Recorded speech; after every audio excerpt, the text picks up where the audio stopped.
Now today we will do the practical class, a revision class on the bone of the upper limb.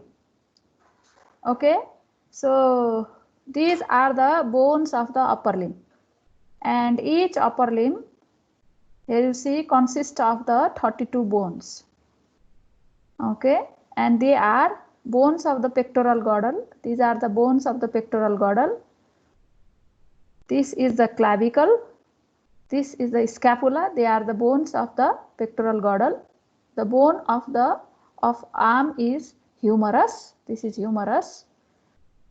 The bones of the forearm are, there are two bones. One medial bone. The medial bone is known as ulna. The lateral bone is known as radius. This is radius. And the bones of the wrist, these are the bones of the wrist. The bones of the wrist are carpal bones. These are the carpal bones. They are the short bones. The bones of the hands are metacarpal bones. These are metacarpal bones. And the bones of the fingers, are phalanges. Can you see the pointer, all of you? Phalanges? Yes, ma'am. Yes. So these are the bones of the upper limb. Now first of all, clavicle. This is the clavicle. Here you can see this clavicle is the long bone. But what are the characteristics of the clavicle? It is a long bone. It lies horizontally. It is a bone of the pectoral girdle. It is a subcutaneous bone. Though it is a long bone, it is devoid of medullary cavity. Though it is a long bone, it is devoid of medullary cavity. It is a subcutaneous bone and it lies horizontally. Are you confident with the peculiarities of the clavicle, all of you?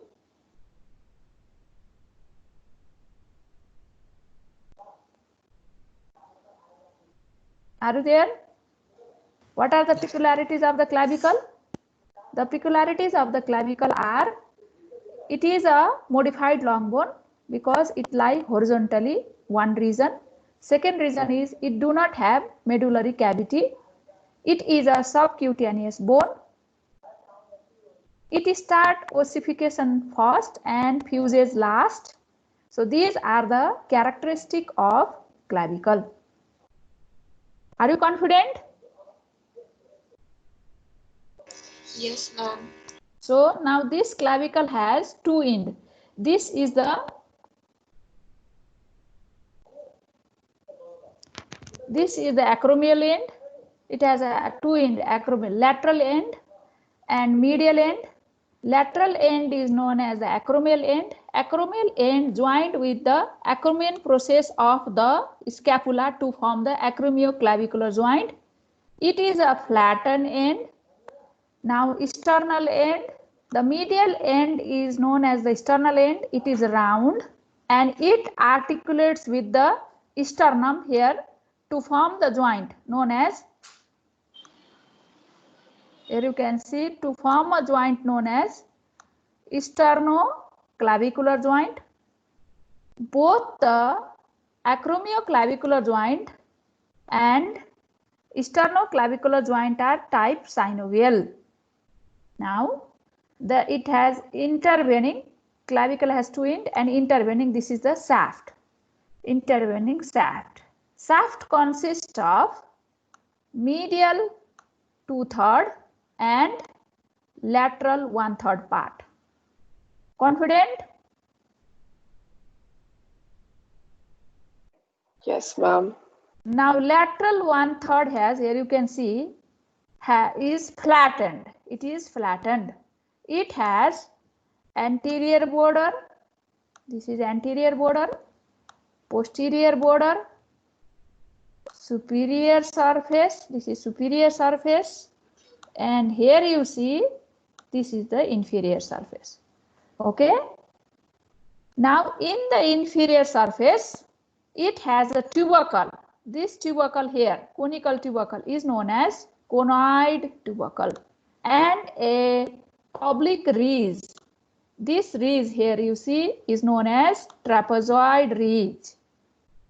Conoid and trapezoid ridge on the inferior surface of lateral third give attachment to this ligament here, Coracoclavicular ligament. Part of conide and trapezoid part of coracoclavicular ligament. Confident? Lateral 1/3. Yes, ma'am. Yes, ma'am. Lateral 1/3 has anterior border, which is concave, posterior border convex, upper surface and lower surface. In the lower surface, conide tubercle and trapezoid ridge. The conide and trapezoid ridge give attachment to coracoclavicular ligament. Now medial 2/3. The medial 2/3 part has anterior surface. It is cylindrical. The medial 2/3 part is cylindrical. Okay, so it do not have the defined border. It do not have the defined borders. So it has anterior surface. This is anterior surface, which is convex. This is posterior surface, concave. This you see is the superior surface, and this you see here is the inferior surface, fore surface. Okay. So what are the surfaces of the medial 2/3 of the clavicle?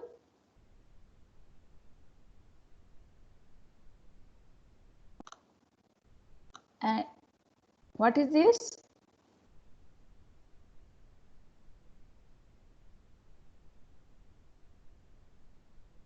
Which surface is this? Anterior.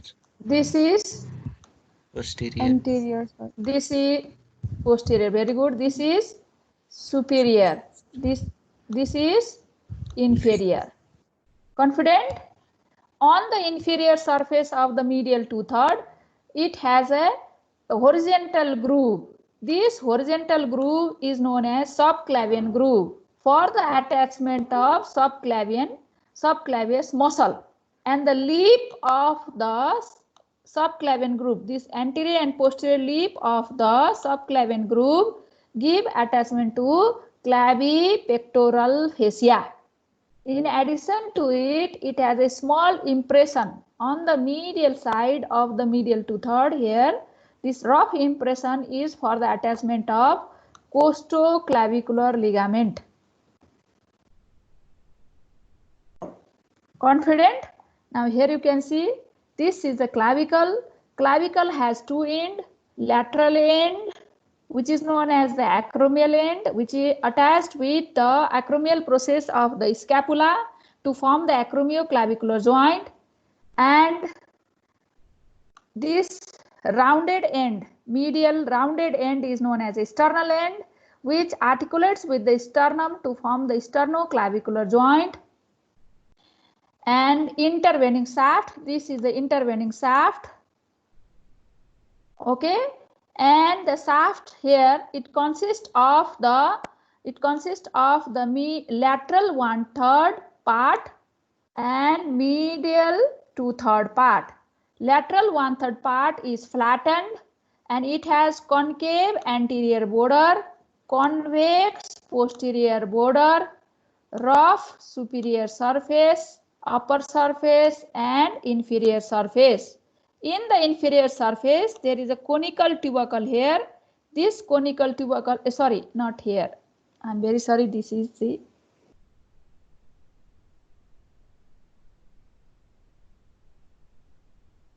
okay. Now here is this is the inferior view. Upper one is the inferior view. These are the real, and here is the conide tubercle, and here is the trapezoid ridge. The conide tubercle and the trapezoid ridge give attachment to coracoclavicular ligament.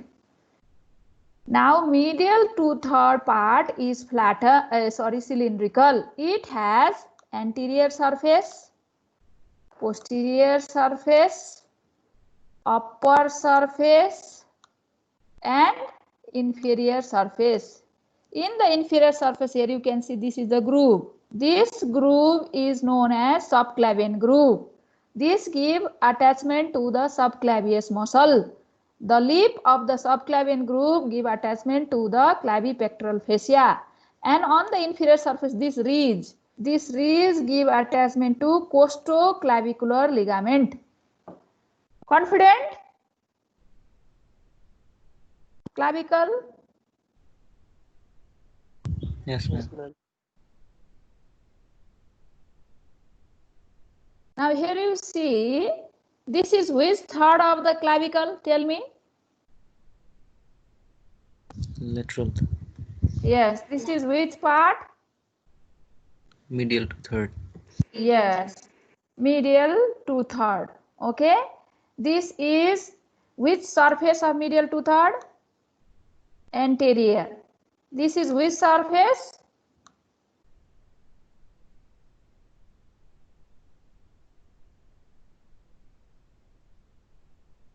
Which surface is this? Posterior. Posterior. This is which surface? Superior. This is inferior. So here you can see this attachment of clavicle is very important. That's why I'm saying in the lateral 1/3, anterior border give attachment to deltoid. Posterior border give attachment to trapezius. In the medial 2/3, anterior and superior surface here give attachment to pectoralis major. The posterior surface give attachment to the muscle known as sternocleidomastoid. And in the lower surface, inferior surface of the lateral 1/3, there is a conoid tubercle for attachment of conoid part of coracoclavicular ligament, and trapezoid reeds for the attachment of trapezoid part of coracoclavicular ligament. In the medial 2/3, in the inferior surface, there is a subclavian groove for the attachment of this muscle known as subclavius, on the lip of which there is attachment of clavipectoral fascia. It has two ends. External end is a medial end. It is a round end. It articulates with the manubrium to form sternoclavicular joint. The lateral end is known as acromial end. It is a flattened end. It articulates with the acromion process to form acromioclavicular joint. Are you confident with the clavicle? Which end is this?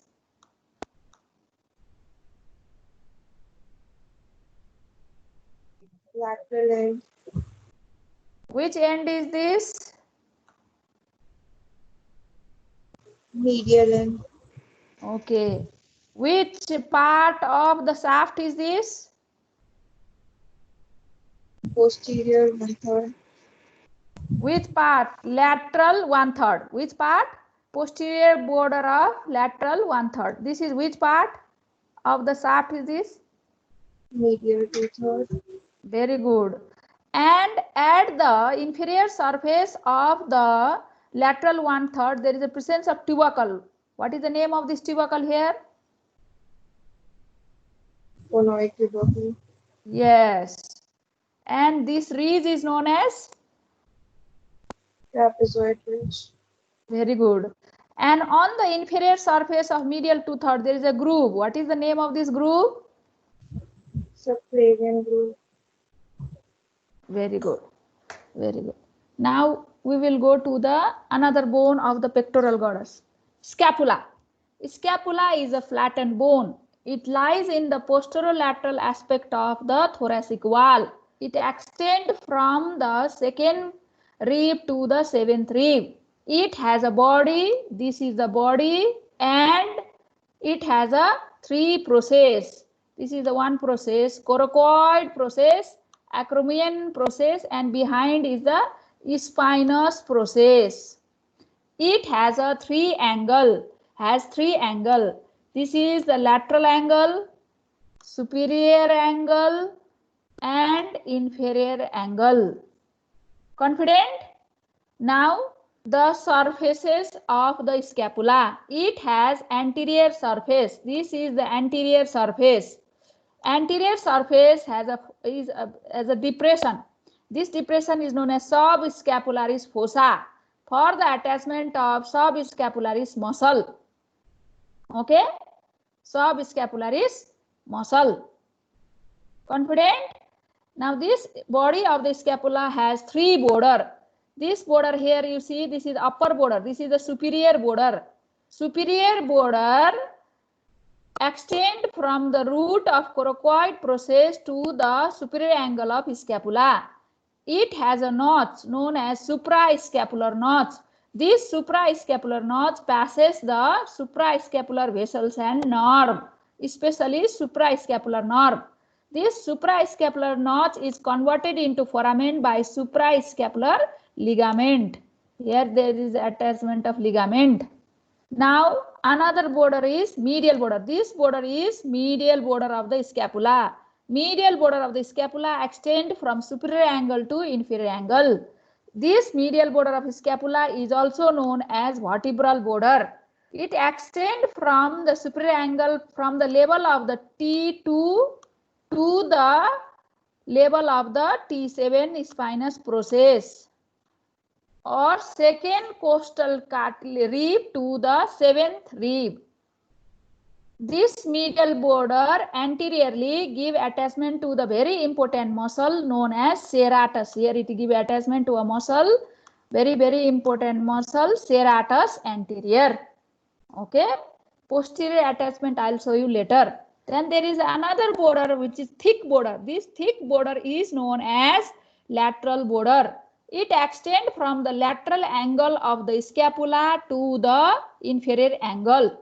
This thick border posteriorly give attachment. It has also posterior surface and anterior surface. This lateral border continue to the lateral angle of scapula, and here there is a presence of the tubercle below the glenoid cavity. This tubercle is known as, which extend up to here, it is known as the infraglenoid tubercle. This infraglenoid tubercle give attachment to long head of triceps brachii. Now angle of scapula. It has three angles. This is the superior angle between the superior border and medial border. It overlies the second rib or at the level of the T2 vertebra. Inferior angle. It overlies the seventh rib or T7 vertebra. Lateral angle. Lateral angle here you can see has the facet, pear-shaped facet. This pear-shaped facet is known as glenoid cavity. It is a shallow cavity. This articulate with the head of the humerus to form shoulder joint. The margin of this glenoid cavity give attachment to the glenoid labrum and fibrous capsule of shoulder joint. This glenoid cavity on the upper part has a tubercle known as the supraglenoid tubercle. This supraglenoid tubercle give attachment to the long head of biceps brachii. Biceps brachii. Okay. So the scapula has a body. Scapula has a three angle, superior angle, inferior angle and lateral angle. Scapula has three border, superior border, medial border and lateral border. Scapula has three process: coracoid process, acromion process and spinous process. Scapula has two surface, anterior and posterior.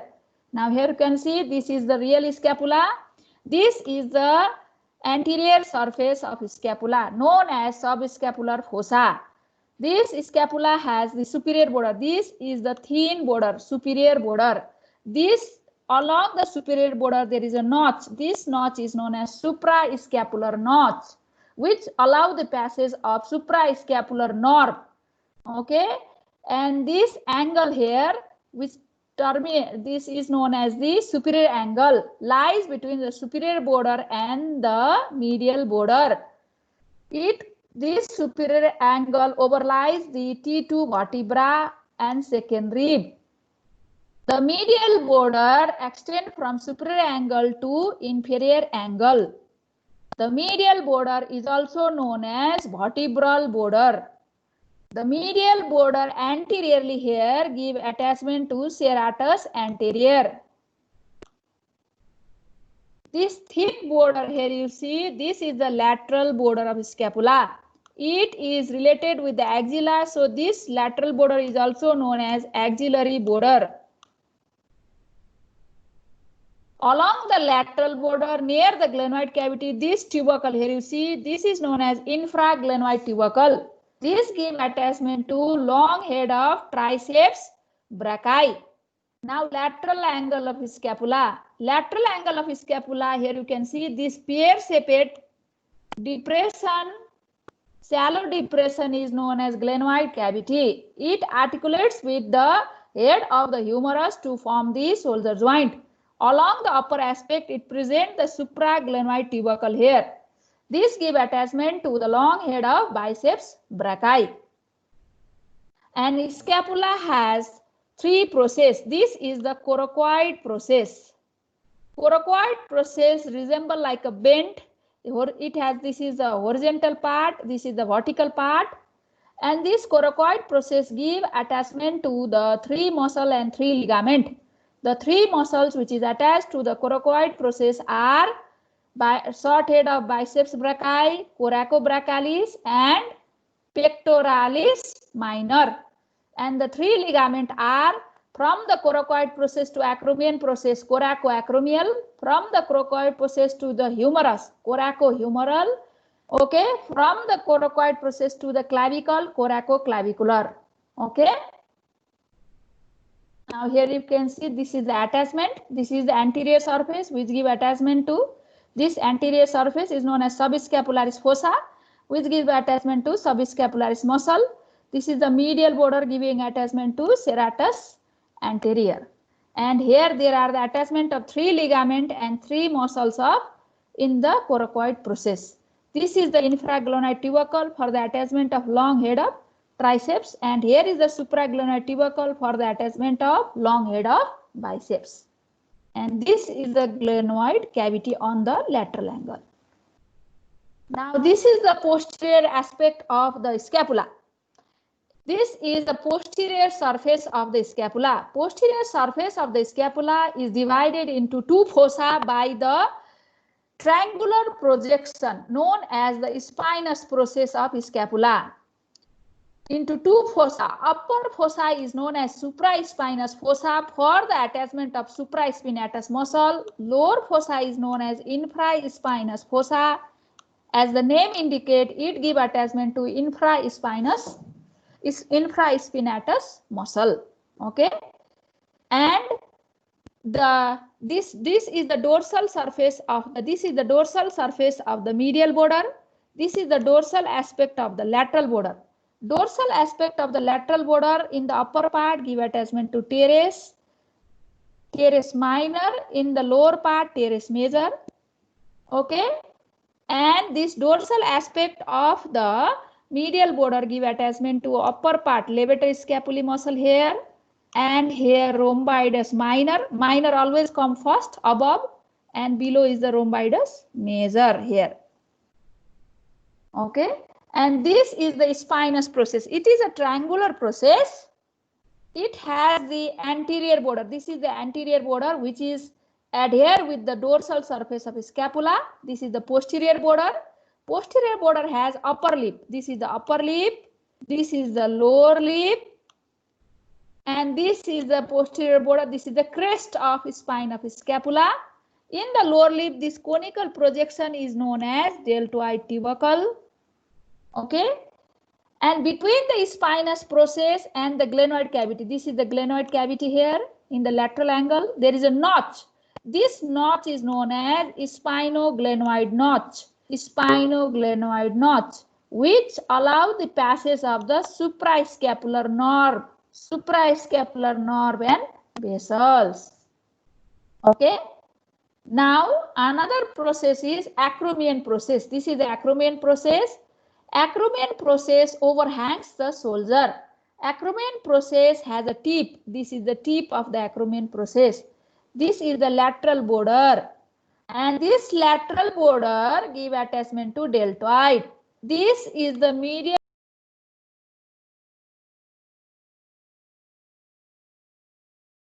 joint known as acromioclavicular joint. Acromioclavicular joint. Now here you can see this is the dorsal view. This is the posterior surface of the scapula divided by this spinous process into supraspinous fossa for the supraspinatus muscle, infraspinous fossa for the infraspinatus muscle. This is the dorsal view of the medial border. In the upper part, it gives attachment to levator scapulae. In the middle part, rhomboideus minor, and in the lower part here, rhomboideus major. This is the dorsal view of the lateral border. This gives attachment to upper part, teres minor, lower part, teres major. This is the spine superior border. This 2 number is this is the suprascapular notch. Okay, and here this is the spine of scapula. It is a triangular projection. It has a this as the base. This is the anterior border. This is the apex. This is the posterior border. The posterior border of the spine of scapula is known as crest of spine of scapula. It has an upper lip. This is the upper lip. Okay, this is the lower lip. In the lower lip, this triangular projection here, it is known as deltoid tubercle. And between the spine of scapula and this glenoid cavity, here this notch, this gap, this is known as spinoglenoid notch. This allows the passage of suprascapular vessels and nerve. This is the acromion process. Here you can see this is the tip of the acromion process. This is the lateral border here, which give attachment to deltoid. This is the medial border here. And here you see this is the facet for the clavicle, forming the acromioclavicular joint. Confident? So, in the dorsal surface of scapula, how many fossa are there? 2 fossa. What is this? What are they? What is this fossa? Supraspinatus and infraspinatus fossa. Very good. What is this? What is the name of this process?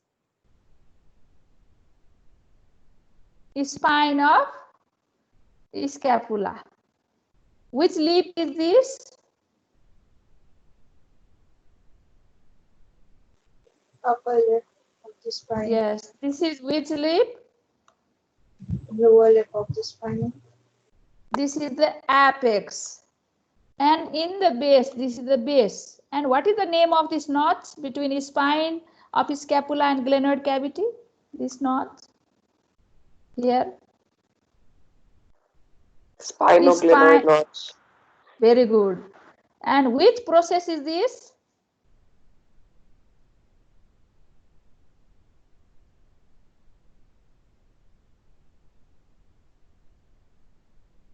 Which process is this?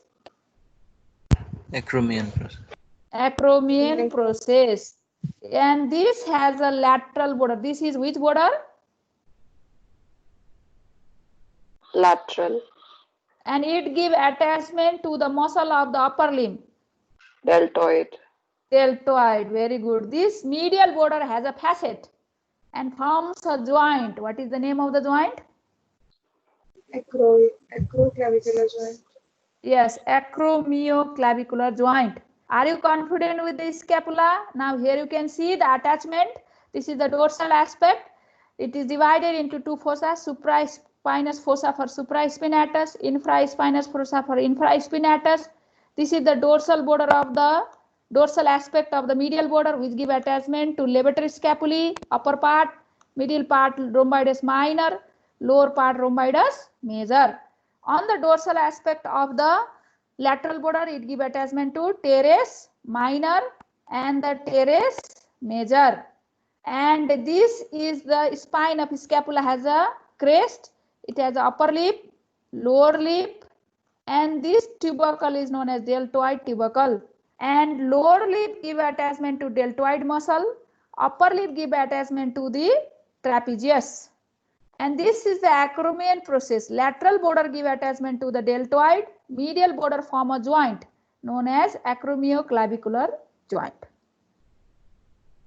Now the bone of the arm, that is the humerus. Humerus is a long bone. It consists of, here you can see, this is the upper end of the humerus and lower end of the humerus and an intervening shaft. Upper end of the humerus has various parts. This is the head of the humerus. It is a globular in shape. It articulates with the glenoid cavity to form shoulder joint. Then there is a neck of the humerus. There are three neck of the humerus. The margin of the head, which head and the tubercle. This margin is known as anatomical neck of the humerus. Anatomical neck of the humerus. The constricted upper part of the humerus. This constricted upper part of the humerus. This is known as surgical neck of the humerus. Surgical neck of the humerus relate with the axillary nerve and anterior and posterior circumflex humeral vessels. This is the weakest part of the humerus. There is a high chance of fracture at this point, yielding into injury to axillary nerve, yielding into the loss of abduction because it supplies the deltoid muscle. Then 0.5 centimeters slightly above the surgical neck, this margin is known as, this is the line of epiphyseal line. This is known as morphological neck. Morphological neck of the humerus means the point where the epiphyses unite with the diaphyses. So there are three neck: anatomical neck, morphological neck, and surgical neck. And it has two tubercle. This is the greater tubercle. This is the lesser tubercle. Lesser tubercle give attachment to subscapularis. Greater tubercle give attachment to three muscles: sit muscles, supraspinatus, infraspinatus, and teres minor. This is important. That's why I'm telling. Important one I will tell. Remaining you will study. This sulcus between the two tubercle, here it is known as intertubercular sulcus or bicipital groove. It has the medial lip. This is the medial lip. This is the lateral lip. And this is the floor. Medial lip give attachment to the teres major, lateral lip give attachment to the pectoralis major, and floor give attachment to latissimus dorsi. This is important. And this intertubercular sulcus allow the passage of long head of tendon of long head of biceps brachii. Now this is the upper end. Now the lower end. The lower end of the humerus consists of various features. This is the trochlea, which articulate with the trochlear notch of the ulna. This is the capitulum, which articulate with the head of the radius. Above the capitulum, this is the radial fossa. Above the trochlea, this is the coronoid fossa. Medially, there is a protuberance known as the medial epicondyle. Laterally, this is lateral epicondyle, lateral aspect. I'm very sorry. And medially, there is a big protuberance which is prominent. This is the medial epicondyle.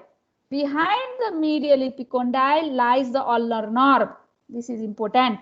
So, what are the features in the lower end of the humerus? Trochlea, articulate with the trochlear notch of ulna. Capitulum, articulate with the head of the radius. Above the capitulum is the radial fossa. Above the trochlea is the coronoid fossa, and lateral epicondyle give common origin to the extensor muscle. Medial epicondyle give common origin to the flexor muscle. Behind the medial epicondyle lies the ulnar nerve. Now the intervening shaft. In the shaft, it consists of, humerus consists of, this is the anterior border, and this is the medial border, and this is the lateral border. Between the anterior and the medial border, this is the anteromedial surface. Between the anterior and the lateral border is the anterolateral surface. On the anterolateral surface, there is a tubercle known as deltoid tuberosity for the attachment of deltoid muscle. And this is the posterior view here. In the posterior view, between the medial and lateral border, this is the posterior surface. In the shaft, this is the posterior surface.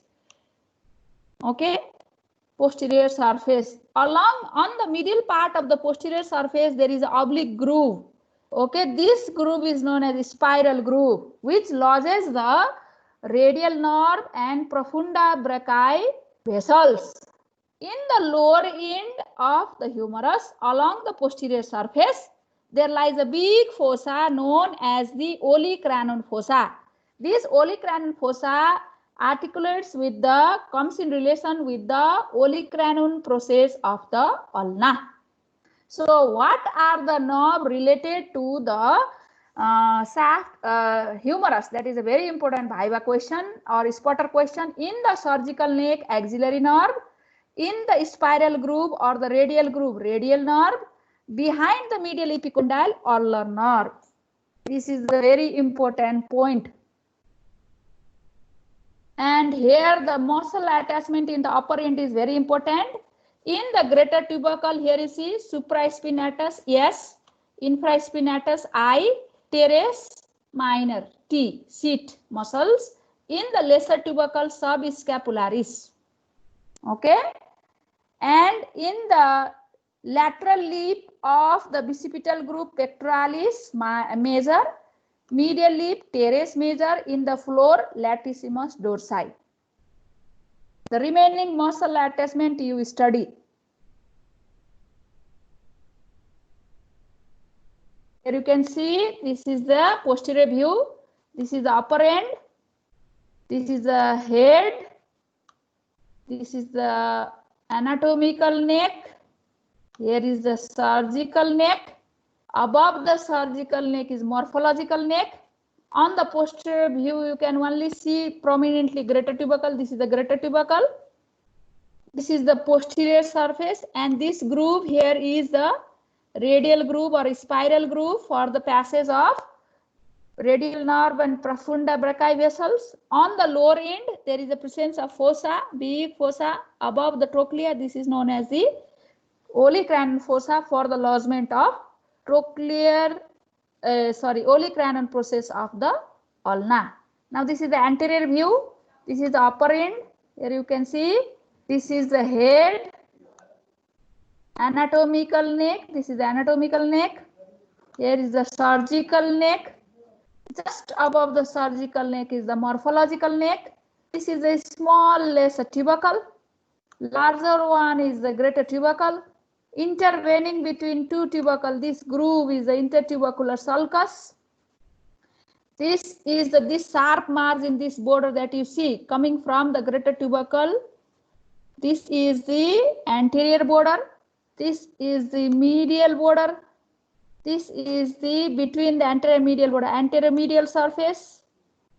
And here between anterior and lateral border, here is the anterolateral surface, and this ridge, V-shaped ridge is known as deltoid tuberosity for the attachment of deltoid muscles. In the lower end, this is the trochlea, which articulate with the trochlear notch. Above the trochlea is the coronoid fossa, which articulate with the coronoid process of ulna. This is the capitulum, which articulate with the head of the radius, above which is the radial fossa for the head of the radius. Laterally small projection is lateral epicondyle for the common origin of extensor muscle. Medially expanded projection known as the medial epicondyle for the common origin of the flexor muscle, behind which lies the ulnar nerve. Here lies the, it is related with the ulnar nerve. Are you confident with the humerus? Yes, ma'am. Now here you see these are the attachment of the humerus. You study. If there is any question, you can ask me. Now radius. Radius is the lateral bone of the forearm. It also consists of the upper end, lower end, and intervening shaft. Upper end has a head of the radius. This is the head. Head consists of upper surface articulate with the capitulum of the humerus. This is the circumference of the head of the radius. It articulates with the radial notch of the ulna to form superior radioulnar joint. This constricted part of the radius is known as neck of the radius. This big projection of the radius in the upper end is known as radial tuberosity. It gives attachment to the tendon of biceps brachii, insertion of biceps brachii. Now, lower end of the radius. Lower end of the radius consists of, this is the anterior surface. It is smooth. It has a medial surface. This is the medial surface. Medial surface has a facet which articulate with the head of the ulna to form inferior radioulnar joint. This here is the lateral surface. Lateral surface projected more downward and forms a conical projection known as the styloid process, radial styloid process. And it has a posterior surface. Along the posterior surface in the lower end, there is a presence of the tubercle known as the Lister tubercle or dorsal tubercle. Medial to Lister tubercle, medial and lateral to the Lister tubercle, there are several grooves in the posterior surface of the lower end, which allow the passage of extensor tendons. Extensor tendons. Now, the lower surface. In the lower surface here, you can see it has a triangular facet for the scaphoid and quadrilateral facet for the lunate carpal bones. Now, the shaft. The shaft of the radius has anterior border which extend from radial tuberosity to styloid process. This is anterior border. This sharp is facing medially is the medial border, also known as interosseous border, which articulates with the interosseous attachment to the interosseous membrane. Between the anterior and the medial border is the anterior surface. This anterior surface give attachment to the all the flexor muscles. And this is the anterior border. Behind is the posterior border of the radius. Between the anterior and posterior border, this surface is known as lateral surface. Lateral surface give attachment to the two muscles. In the middle part, pronator teres. In the upper part, supinator here. Okay. Now here you can see this is the posterior border. In the posterior border extend upward as a posterior oblique line. This is the posterior border. Here also you can see this is the posterior border. And this surface here you see this is the posterior surface. Posterior surface lies between the posterior border and medial border. Posterior surface give attachment origin to the extensor muscle of forearm. So, my dear student, how many border does the shaft of the radius has? Shaft of the radius has how many border? Which border is this? Tell me. Which border is this? Medial. Very good. Interosseous border. Then this is which border here? This is anterior border. Between anterior and medial border, this is which surface? Anterior surface. Anterior surface give origin to which muscles of forearm? Flexor or extensor? Flexor. Flexor. Flexor muscle. Now behind is the posterior border. Here is posterior border. It is not prominently seen here in this. Between the anterior and posterior border, this surface. Which surface is this? Lateral. Lateral surface. And lateral surface in the upper part, it gives attachment to the supinator. In the lower part, pronator teres. I am telling you only important muscles, okay? Remaining you study. And if any queries you can ask me. And this is which surface of the shaft of the radius? Posterior. Posterior surface lies between which border? Which border is this? This one. Anterior. This is posterior border. Sorry, posterior border and Medial. This is which border? Medial. Very good. Posterior border and medial border. Posterior surface give attachment to origin to which muscles of forearm? Extensors. Extensor muscle of forearm. Okay. Now in the lower end of the radius has how many surface? This is which surface? Tell me.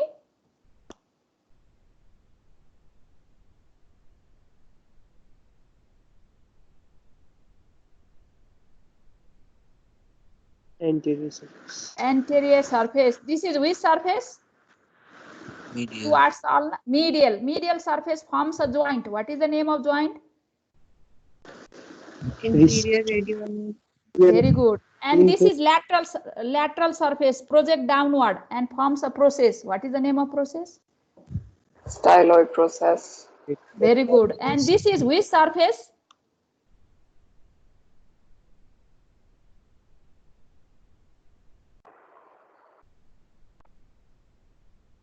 This is which surface? Inferior. Very good. Inferior surface articulate with the carpal bone. Lateral triangular facet articulate with scaphoid. Medial quadrilateral facet articulate with lunate. And this is which surface? Tell me.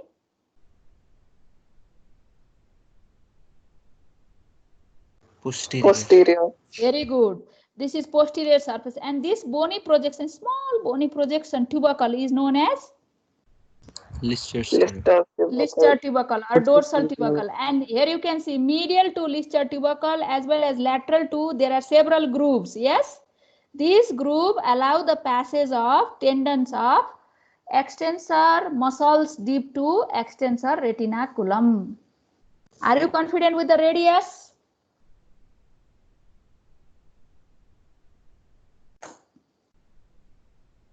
Yes? Yes. Yes, ma'am. Now, if you see here, if there is a fracture of the lower end of the radius, and when the fracture end is directed upward and backward, like here, resembling like a dinner fork, this fracture is known as Colles fracture or dinner fork deformity. If there is a fracture in the outstretched hand and the fracture will directed upward and forward, this is known as Smith fracture. If there is fracture of the styloid process of the radius, then that is known as Soffor's fractures. Soffor's fractures. So these are the very important applied anatomy associated with the bone of forearm, that is radius. Now, ulna. Ulna is the medial bone of forearm. Ulna is also a long bone. Ulna also consists of the upper end, lower end and intervening shaft. Now the features on the upper end are, it consists of two processes. Can you see this? This is the olecranon process, this process here. Can you see this process? Olecranon process. Olecranon process has upper surface. Yes.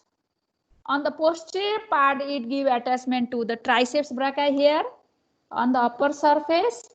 This is the anterior surface which forms the part of the trochlear notch. Behind is the posterior surface which is subcutaneous. And here is the medial surface. So the olecranon process has upper surface, upper, anterior, medial, and posterior.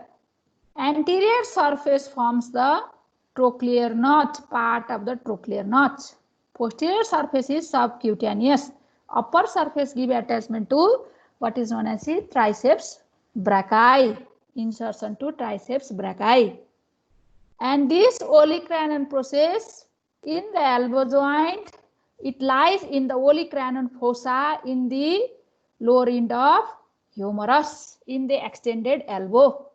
Now this bracelet-like projection is known as coronoid process. This coronoid process also has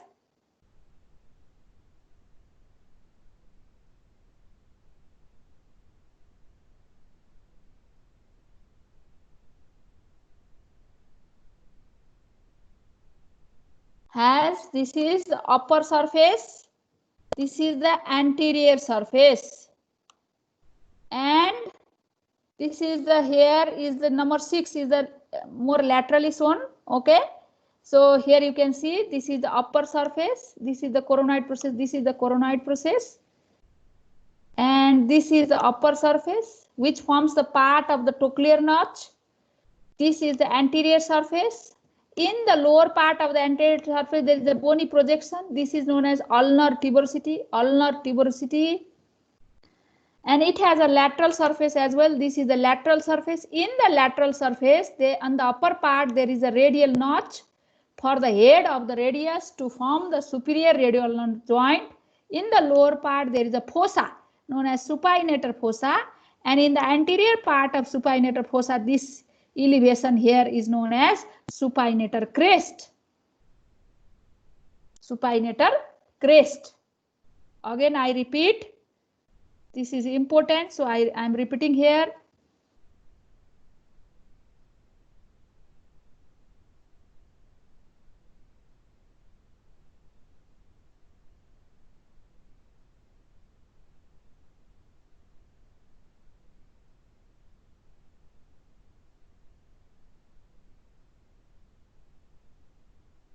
Olecranon process has upper surface forming trochlear notch, anterior surface has a ulnar tuberosity, lateral surface has a radial notch and supinator fossa, and this elevation here is known as supinator crest. Lower end, this is the head of the ulna, and this conical projection is known as the ulnar styloid process. Now this is the shaft. Shaft has, this is the lateral border, interosseous border. This is the anterior border, and behind is the posterior border. Between the anterior and the lateral border, this is anterior surface for flexor muscles. This is the medial surface for also the flexor muscles. And here you can see this is the posterior surface for the extensor muscle. Posterior surface lies between posterior border and lateral border. So these are the parts of the shaft of the ulna. And if there is fracture of the, here you can see, if there is fracture of the distal end of the radius with the dislocation of inferior radioulnar joint, that is known as Galegia's fracture. If there is fracture of the upper end of the ulna with the dislocation of superior radioulnar joint, that is known as Monteja fractures. Now this is the radius, upper end, head, neck, radial tuberosity, shaft, lower end, and this is the posterior aspect, this is the dorsal tubercle. And in the upper end ulna, this is the olecranon process, coronoid process, radial notch, trochlear notch, ulnar tuberosity. This is the shaft, this is the head of the ulna, and ulnar styloid process. Here you can see this is the ulnar styloid process.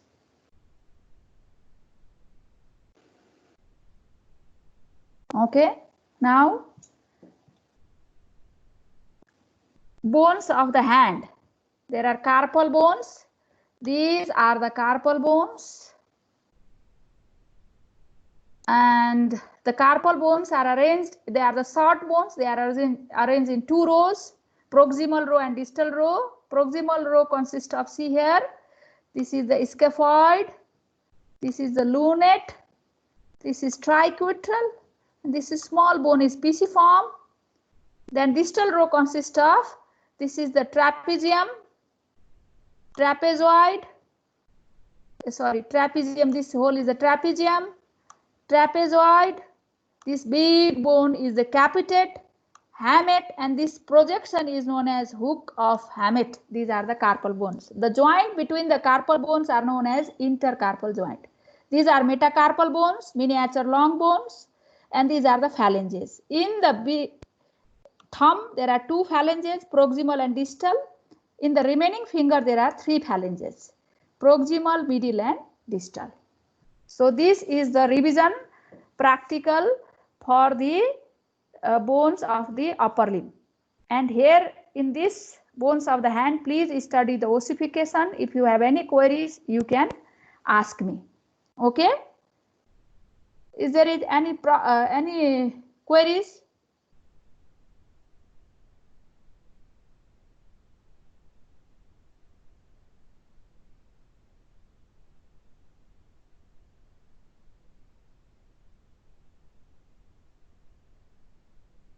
Suman, are you there? Yes, ma'am. Okay, Suman. Can you tell me, just tell me the